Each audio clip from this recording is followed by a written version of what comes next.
आपण निर्णय घेणारे असतो. त्यामुळे विधान परिषदेत किंवा लोकसभेत किंवा जे प्रतिनिधी जातात त्यांनी सगळ्यांनी समाजकारण करायचं म्हटलं तर मग असं होईल की सगळं पुरुष राजकारणामध्ये आणि महिला समाजकारणामध्ये ही मला विभागणी मान्य नाही. ही विभागणी मला मान्य नाही. समाजकारण हा राजकारणात जे लोक नकोसे आहेत त्यांना ढकलण्याचा मार्ग असू नये. ज्यांना फक्त समाजकारण करायचं आहे त्यांनी जरूर समाजकारण करावं. ज्यांना फक्त पत्रकारिता करायची त्यांनी पत्रकारिता करावी. पण उद्या त्यांना असं वाटलं राजकारणात यावं तर त्यांचं स्वागत आहे. असं याचं कारण असं झालंय की सगळीच पंगत एक होत चालली आहे. वेगळ्या पंगती राहिल्यात कुठे? कोण कोणाशी हे रहस्य मला 8-10 वर्षांनी कळत गेलं हळूहळू की सगळ्यांशी मैत्री आहे. त्यामुळे पंक्तीत जाण्याचा प्रश्न नाही आहे. आपण पंक्तीमध्ये वेळप्रसंगी वाढणारे झालो तर आपण समानतेने तरी सगळ्यांना वाढू, पंक्ती प्रपंच करणार नाही हा मला त्याच्यात विचार आला. मला वाटलंच होतं की साहित्यापेक्षा तुम्ही माझी राजकीय मुलाखत सगळी करणार आहात, त्यामुळे जरा वेगळा विषय दिला असता तर एकनाथ शिंदेचं अजून मला गुणवर्णन करता आलं असतं. मॅनेजरचा प्रश्न नाही आहे. कार्यकर्ता जो आहे तो काही म्हणजे त्याला कमी समजण्याचं कारण नाही आहे. आमचे शिवाजी पार्कचे सगळे कार्यक्रम शेवटचे मला आठवत आहेत 2012, 13, 14 पासूनचे.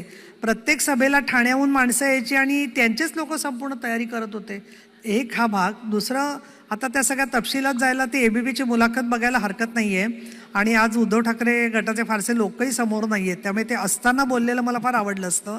मला वाटतं राजीव, तू जे विश्लेषण करतोयस त्याच्यात तू एक फार मोठा व्यक्ती विसरतोयस, नेते. ते म्हणजे बाळासाहेब ठाकरे. बाळासाहेब ठाकरे जोपर्यंत होते तोपर्यंत त्यांचं सगळीकडे लक्ष होतं आणि नंतर हळूहळू त्याच्यामध्ये हे होत गेली, अवनती होत गेली. पण आम्हालाही खूप धन्य वाटलं होतं 2019ला जेव्हा उद्धवसाहेब मुख्यमंत्री झाले त्यावेळेला, याच्याचसाठी की बाळासाहेबांचा मुलगा मुख्यमंत्री झाला. पण आम्हाला हे माहिती नव्हतं की त्यावेळेला आमदारांनाही भेटी मिळणार नाही आहेत, कुठल्याच विषयाला भेटी मिळणार नाही आहेत. दिवसातून 2-3दा RT-PCR केली तरीसुद्धा भेटी मिळणार नाही आहेत. तर या सगळ्या गोष्टींचा जर का विचार केला आपण तर मग प्रश्न असा तयार होतो की स्थित्यंतर होतात ती मला असं वाटत नाही की केवळ मुतफाकखान्याच्या विश्लेषणातून होतात जशी तू मांडतोस तशी. त्याच्या पलीकडे बरेचसे मुद्दे असतात आणि त्याच्यावर वेगळी चर्चा करायला माझी जरूर तयारी आहे. पण आमच्याकडे ते शिंदे जे आहेत त्यांना महादजी शिंद्यांचा पुरस्कार देऊन ते त्याच्यामध्ये लढायला तयार आहेत ना, ते सगळ्या प्रश्नाची उत्तर देतील. नीलम गोरे, नीलम गोरे हे नाव उच्चारल्यावर तुम्हाला काय आठवतं? एखादं गाजलेलं पुस्तक, त्यांनी लिहिलेला एखादा वैचारिक ग्रंथ, कादंबरी, कविता संग्रह, ललित लेखन, गेला बाजार एखादा चारोळी संग्रह?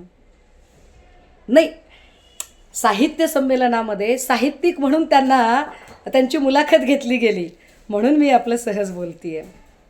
तर अशा या नीलम गोरे यांना साहित्य संमेलनात बोलावणं, साहित्यिकांचीही कधी कधी अगतिकता आणि अपरिहार्यता असते आणि यांनाही तसं कोणी बोलावत नाही. तर त्यांनी असं म्हटलं की मी पक्षात असताना, म्हणजे त्या आमच्या पक्षात असताना बराचसा आर्थिक व्यवहार चालायचा, पदांच्यासाठी देवघेव चालायची आणि 2-2 मर्सिडीज कार द्याव्या लागायच्या. आता 2-2 मर्सिडीज कार म्हणजे फार मोठी गोष्ट आहे बाबा. मला तरी पक्षात येऊन फक्त 2-2.5 वर्ष झालेली आहेत. आमचे म्हात्रे दादा पण आत्ता पक्षफुटीच्या नंतर आलेले आहेत. पण त्याच्या आधी मातोश्रीवर सदा सर्व काळ पडीक कोण असायचं तर नीलम गोरे असायच्या. पक्षात कुणाला घ्यायचं, कुणाला नाही घ्यायचं, कोणाला प्रवेश द्यायचा नाही द्यायचा, एवढंच काय, मातोश्रीच्या गेटच्या आत कुणाला सोडायचं कुणाला नाही सोडायचं, बॅरिकेड्स लावण्याचं काम नीलम गोरे करायच्या. त्यामुळे 18 महिने 13 त्रिकाळ मातोश्रीवर पडीक असणाऱ्या नीलम गोरे यांना हा आर्थिक व्यवहार जास्त चांगला माहीत असेल. उलट मी तर असा विचार करते की त्या असताना जर एवढा मोठा आर्थिक व्यवहार चालत असेल तर एवढे सगळे पैसे नीलम गोरेंनी कुठे ठेवले असतील बरं?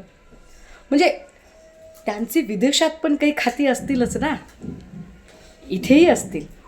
कारण नीलम गोरे म्हटलं की मला काही पुस्तकं किंवा त्यांची गाजलेली सभा, एखादं गाजलेलं आंदोलन असं काहीच आठवत नाही. मला नीलम गोरे म्हटलं की छान छान लफेदार पदराच्या साड्या, हिऱ्या मोत्यांचे नेकलेस, त्याच्यावर मॅचिंग कानातली डुलं, त्याला मॅचिंग असणारीच अत्यंत झोकातली पर्स, हातात हिऱ्या मोत्यांच्या बांगड्या, हा सगळा अवतार मला नीलम गोरे म्हटल्यावर आठवतो. त्या नीलम गोरेंना या सगळ्या आर्थिक व्यवहाराबद्दल जास्त चांगलं माहिती असेल, किंबहुना त्याच्या पहिल्या लाभार्थी नीलम गोरेच असणार. मला नीलम गोरेंकडून खरंच तो हिशोब ऐकायला आवडेल. आता राहिला प्रश्न त्यांना काही जाब विचारायचा का, तर अजिबात नाही. ज्यांचा बुद्ध्यांक आहे आणि ज्यांना कर्तृत्व आहे, आपण त्यांच्याशी वाद घातला पाहिजे. कर्तृत्व शून्य आणि निव्वळ चापलुसी करून, मर्जी संपादन करून, विश्वासघाताने पदं मिळवणाऱ्या लोकांवर मी काही बोलावं असं मला अजिबात वाटत नाही.